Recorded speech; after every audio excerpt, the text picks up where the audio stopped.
Bismillahirrahmanirrahim. Wa qala sallallahu alaihi wasallam, man hafadha 'ala sholati akramahullahu bi khamsi hisalin. Dah ketemu? Waqala, dan bersabda sallallahu alaihi wasallam, Rasulullah sallallahu alaihi wasallam, man, siapapun, hafadho, yang menjaga. Di situ bukan yang melaksanakan loh ya, yang menjaga. Ya Allah.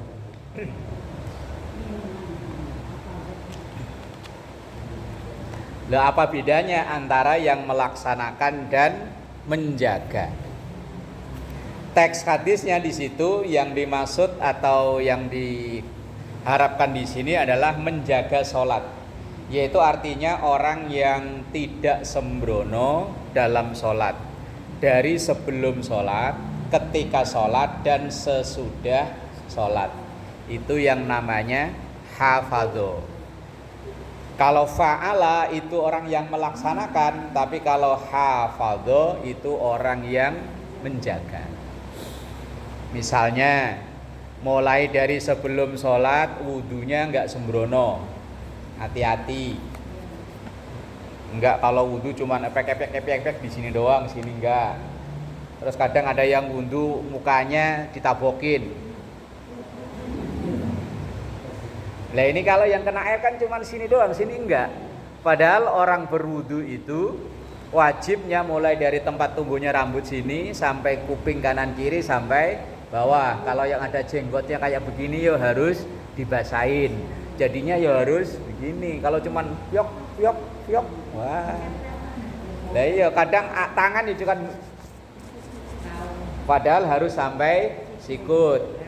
Kaki kadang, mohon maaf, umpama ini kaki hanya depannya begini, padahal sampai mata kaki. Ini namanya hafadho, yaitu orang yang teliti mulai dari awalnya ketika ia wudu. Kemudian selesai wudu ia pakai pakaian yang rapi. Pokoknya kalau yang dipakai buat sholat itu kalau ketemu orang gampang-gampangnya dipakai, nggak malu gitu loh. Ini kadang ketika kondangan aja dandannya lama, giliran sholat seadanya. Lah kayak ibu sih masih mending ya, semuanya ketutup mukena.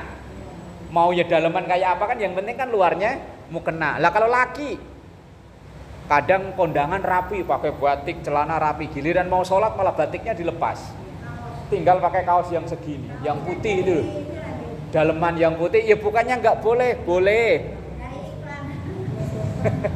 Apalagi pakai kaos partai. Ini sekarang kan musim pilkada nih, mentang-mentang dia mungkin apa namanya itu, tim sukses. Di sini ada tulisannya, coblos nomor sekian. Nah kebetulan belakangnya musuhnya, kan sambil sholat kan ngegendeng.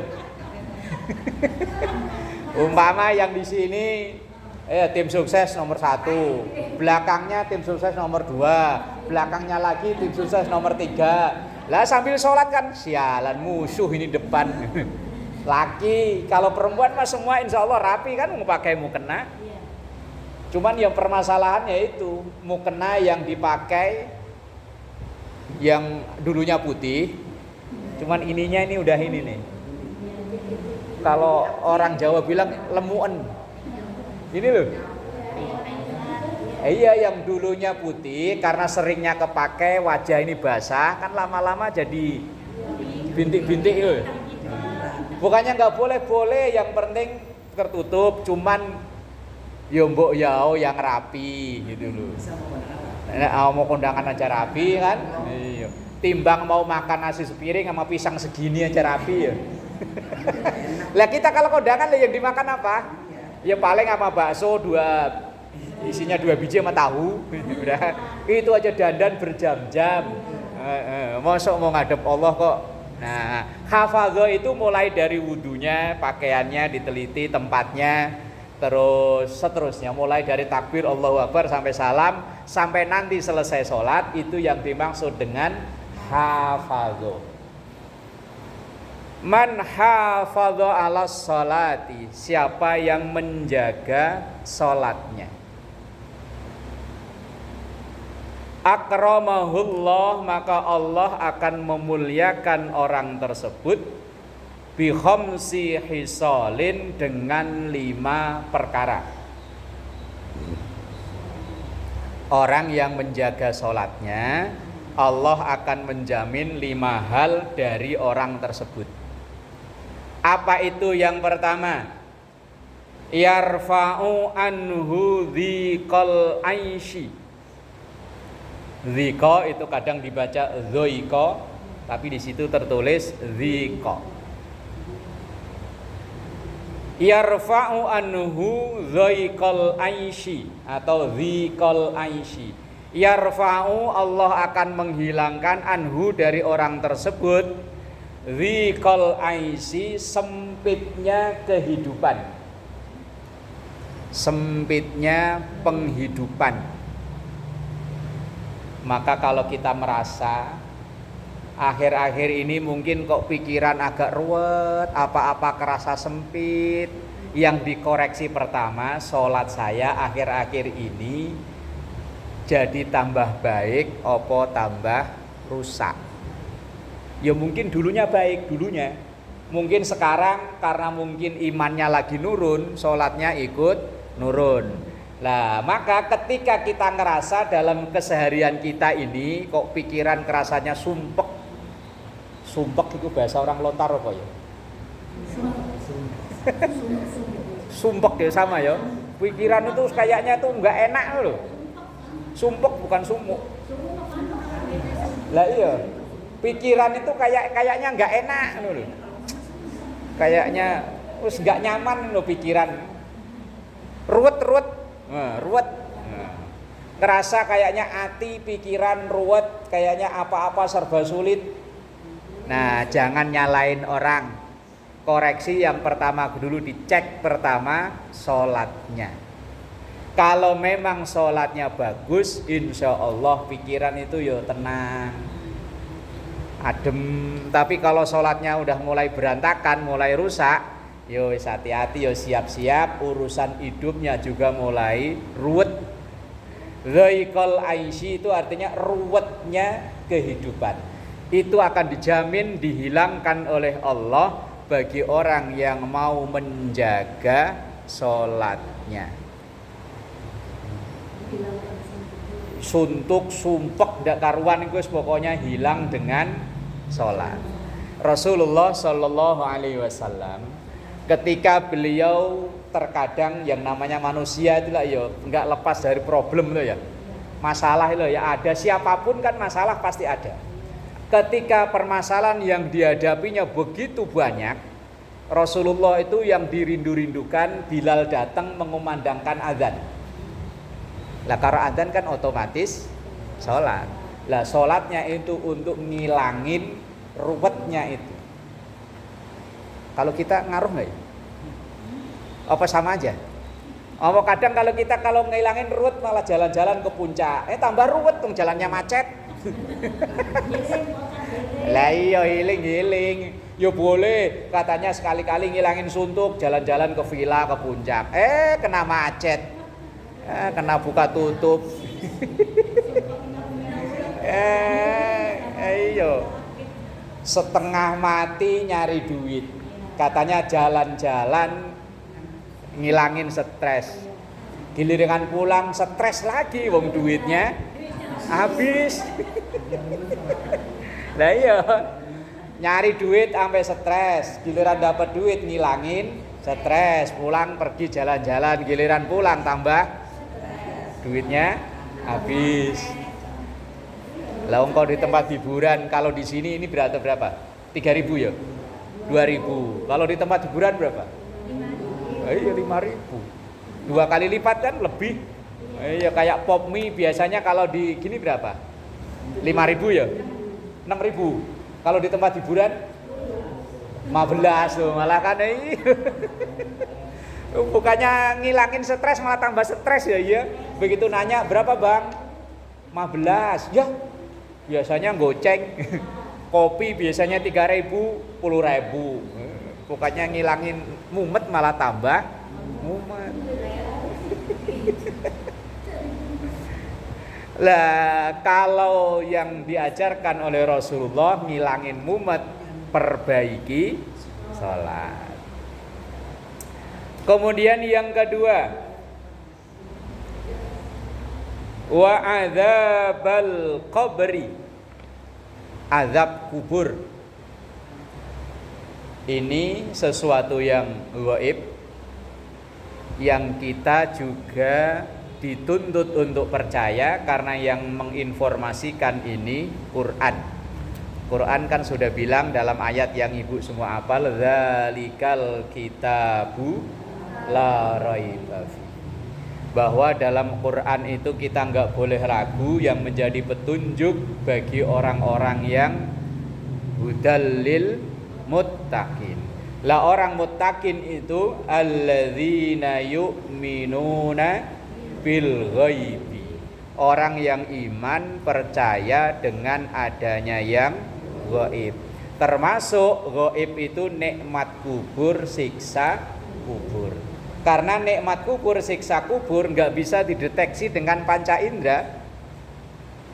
Wong misalnya orang masukin ke kuburan, kemudian kita pasang alat pakai kamera umumnya CCTV atau mungkin pakai perekam, ya nggak terdetek. Wong itu sesuatu yang gaib, yang kita tidak menggunakan akal tapi menggunakan hati untuk percaya bahwa ini yang disampaikan oleh Quran. Nikmat kubur, azab kubur itu pasti ada. Nah, untuk memperoleh nikmat kubur diantaranya ya hafadho alas sholat, sholatnya dijaga. Lah kalau sholatnya nggak dijaga, ya tentu sebaliknya azab kubur. Lah selama kapan? Ya sampai datangnya nanti kiamat. Lah kalau dikubur hari ini, kalau kiamat kan ceritanya katanya Jumat ya. Kan sekarang udah Rebo. Lah tinggal Kemis, Jumat, udahan cuma 2 hari. Lah kalau dikuburnya sekarang, ntar kiamatnya tahun 3500. Masih lama. Ini baru 2024 ya. Kalau itu pun kalau, ya nggak tahu kapan datangnya kiamat, wong nggak ada yang tahu, itu rahasia Allah. Nah, pertama salah satu untuk memperoleh nikmat kubur artinya hafadho alas sholah. Kan kita kalau sering ngedoain orang meninggal itu kan semoga dilapangkan kuburnya, memperoleh nikmat kubur, raudhah mir riyadil jannah, dan dijauhkan dari khufrah min khufarin niron. Bismillahirrahmanirrahim. Yang kedua, yang ketiga, wa yu'tihillahu kitabahu biyaminih, Allah akan memberikan catatan amalnya biyaminih, diterima dengan tangan kanan. Bahwa orang itu nanti ada ashabul yamin, ada ashabus shimal. Di Al-Waqiah itu, idza waqa'atil waqi'ah laisa liwaqa'atiha kadhibah khafidatur rafi'ah. Ini kan bercerita tentang kiamat. Sampai nanti ada ashabul yamin, ma ashabul yamin, yaitu orang yang terima catatan dengan amal dengan tangan kanan. Ada wa ashabus shimal, ma ashabus shimal, orang yang terima catatan dengan tangan kiri. Orang yang catatan dengan tangan terima dengan tangan kanan, kalau ibarat anak sekolah pertanda naik kelas. Yang terima dengan tangan kiri kalau ibarat anak sekolah, ibaratnya apa namanya? Tidak naik kelas. Lah kalau di akhirat nanti ya pilihannya cuma 2, surga sama neraka. Kalau syairnya Abu Nawas itu syairnya orang bingungi. Ilahi lastulil firdausi ala wala aqwa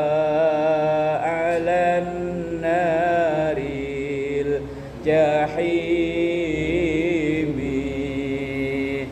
fahab li taubatan waghfir dhunubi fa innaka ghafirudz dzambil azimi ilahi lastu lil firdausi ahla. Tuhanku, saya ini nggak pantas kalau ke firdaus, kalau ke surga. Sadar diri wong amalnya kayak begini, tapi kalau ke neraka nggak kuat.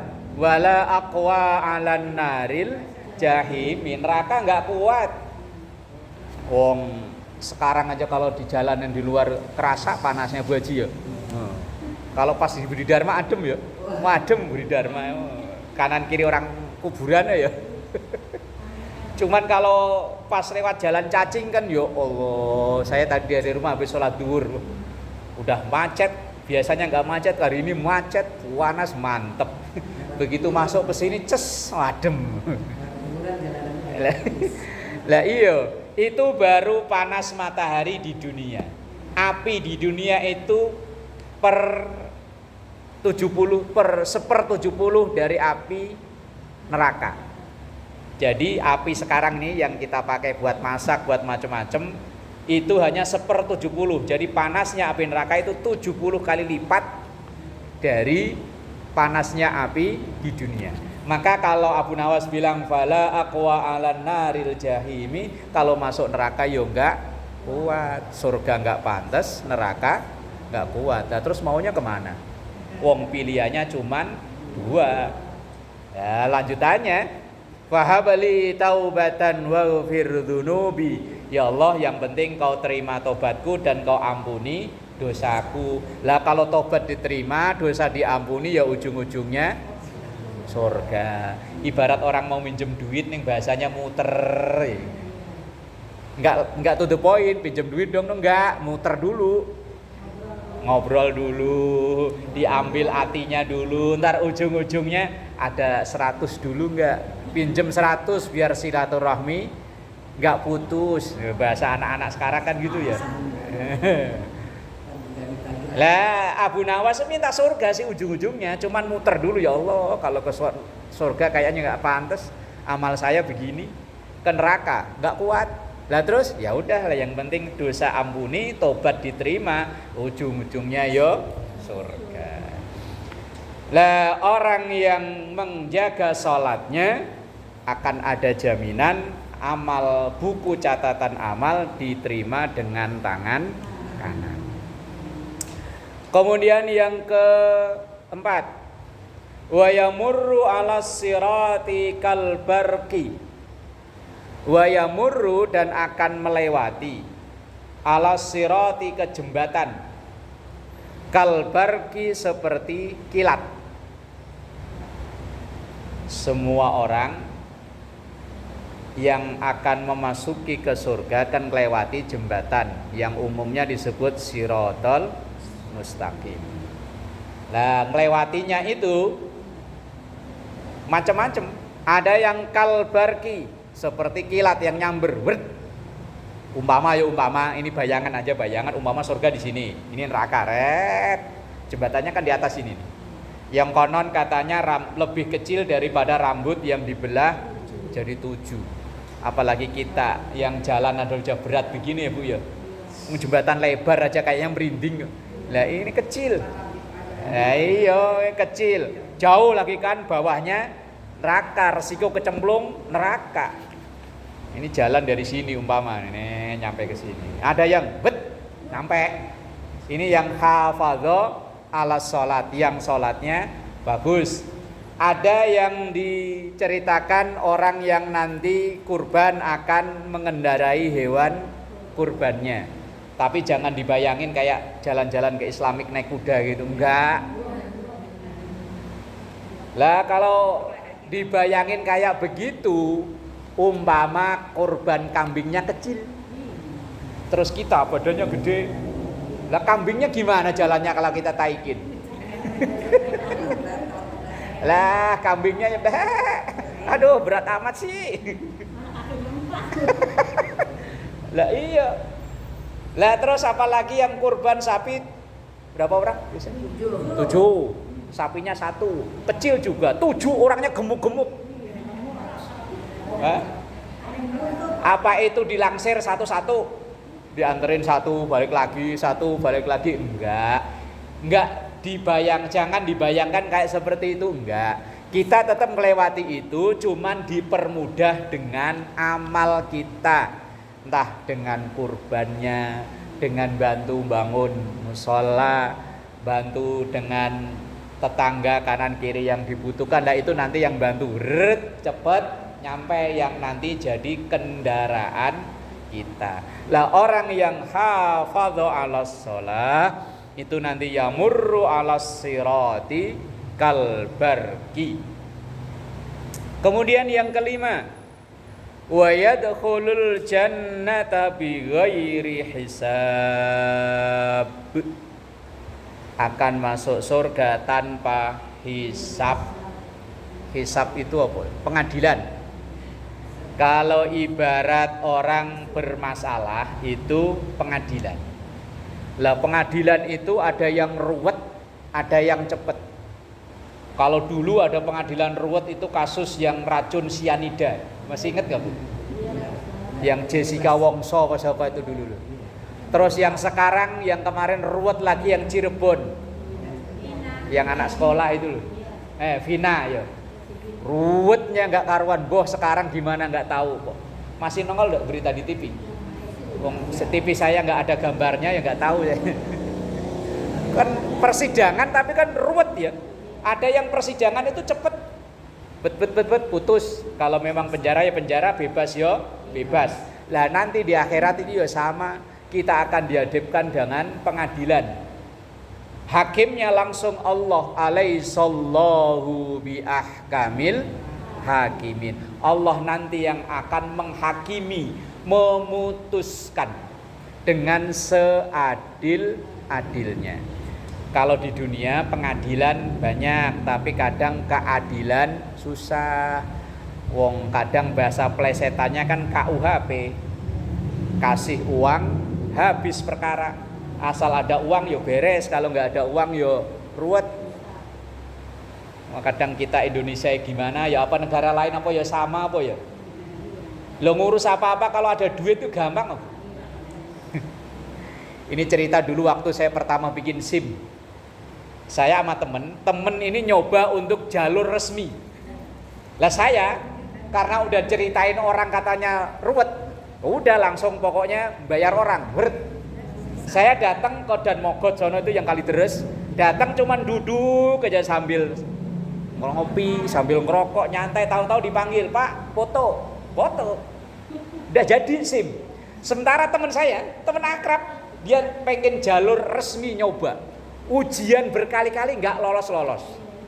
Ujian gagal. Malah hitung-hitungnya ongkos dari sini ke sono. Karena dia kan dagang. Terus belum waktu yang aturan dia buat dagang, dia liburin. Akhirnya malah hitung-hitungannya, misalnya saat itu bayar SIM habis 500, dia habis lebih dari 2 juta. Indonesia. Wallahu alam, mungkin di negara lain sama, apa enggak tahu, wong kita belum pernah tinggal di negara lain kok ya. Asal ada duit beres. Lah ya wallahu alam lah ya. Hisab. Lah nanti kita akan menghadapi namanya hisab. Lah hisab itu akan mudah, gampang, cepat bagi orang yang sholatnya bagus. Kalau yang sholatnya ruwet, hisabnya lama. Jadi kita disidang dulu, dihadirkan saksi-saksi, kemudian diputer layar kehidupan kita, al-yawma nahtimu ala afwahihim. Lanjutin ngapa? Lah ya ikan cerita ayatnya kan di situ adanya. Kan sering baca kan? Al-yawma nahtimu ala afwahihim.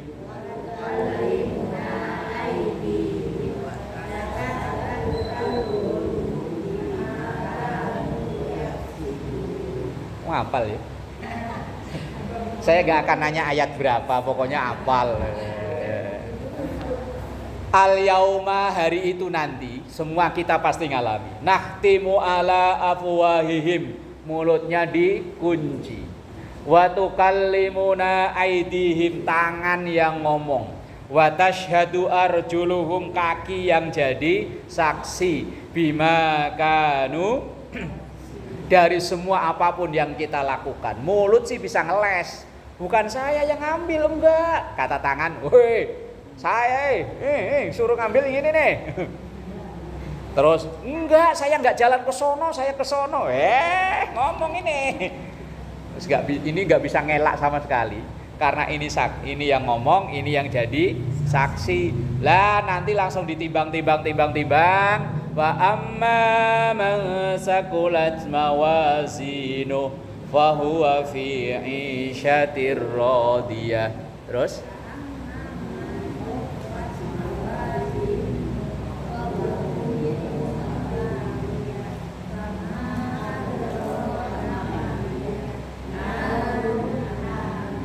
surat apa? Al-Qari'ah. Hafal. Lah nanti setelah ditimbang-timbang, wa amma man saqulat mawazinu, orang-orang yang kebaikannya lebih banyak, fa huwa fi 'ishatir radiyah, maka ia akan hidup dalam keridhaan dari Allah alias surga. Kalau ditimbang kebaikannya lebih banyak. Tapi wa amma man khaffat mawazinu, kalau kebaikannya lebih sedikit, lebih ringan, fa ummuhu hawiyah, maka ia akan dimasukkan ke hawiyah. Hawiyah itu api yang bulat-bulat. Bulat-bulat itu apa? Menyala-nyala. Kayak kita bakar kertas gitu, gitu. Berkobar, langsung kita dicemplungin ke situ. Kayak zaman dulu Bu, kalau menjelang habis musim hujan atau apa kan ada laron. Zaman dulu kan belum ada listrik, masih pakai lampu teplok. Kadang kan kita iseng, laron kita tangkap, kita masukin ke situ. Pluk. Itu bayangannya kayak kita nanti yang dimasukin ke neraka begitu tuh. Pluk. Fa ummuhu hawiyah wa ma adraka ma hiya narun hamiyah, api yang menyala-nyala. Iya kalau apinya kecil. Ini apinya kan dinyalain dari zaman dulu. Iya kalau mateng mati, mending gak mati.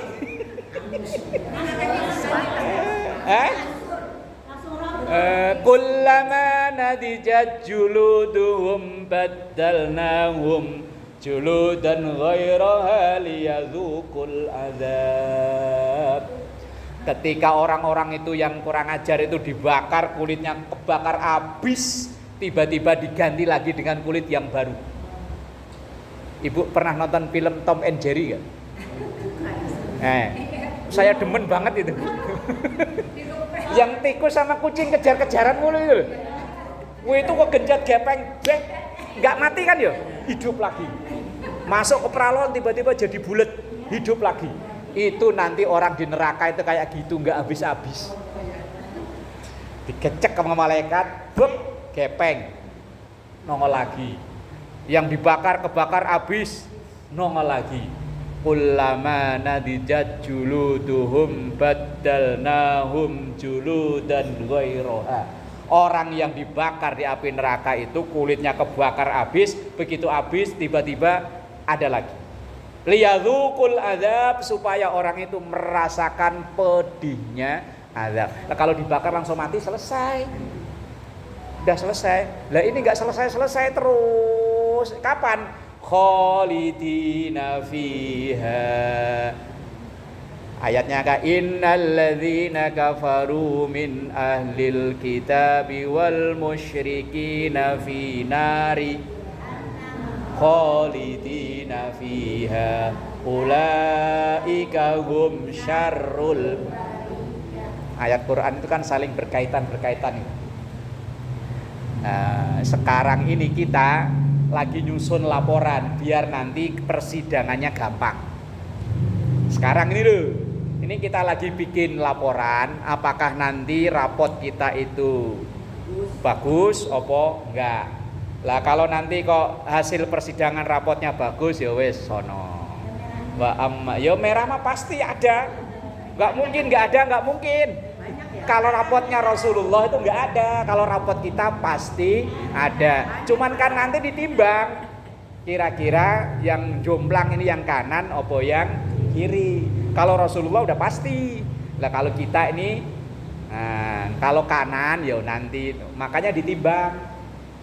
Biar yang baik sama yang buruk kira-kira banyakan yang mana. Kalau kita mau jujur ya, sampai hari ini loh, sampai detik ini kira-kira yang kita lakukan banyakan ke kanan atau ke kiri? Sampai sekarang loh, sampai sekarang yang tahu kita kan kita ya. Orang lain mah nggak bisa nilai, yang bisa nilai diri kita sendiri. Ya Allah, kalau hari ini kok seandainya nih Israel nyamperin, kira-kira kita ke kanan apa ke kiri? Kok pengennya ya? Semua orang, biar orang ahli mabuk kalau ditanya, Mas pengen surga atau neraka? Surga pasti. Orang yang mabuk, orang yang judi nggak berhenti kalau ditanya, Mas kalau seandainya nih hari ini mati, pengennya ke surga atau neraka? Surga lah. Pengennya ya kan. Cuman kan kita sadar diri, kita tahu kita ini nanti ke kanan apa ke kiri. Kalau bilang ke kanan kayaknya kayak sombong ya. Kalau bilang ke kiri kok kayaknya pesimis amat. Lah wis terus piye? Ya wis lah, kita tiap hari doa pada Allah, as'aluka ridhoka wal jannah wa na'udzubika min tiga wana. Mohon ridhonya Allah, mohon surganya Allah, dijauhkan dari neraka dan marahnya Allah. Doa kita kan begitu ya.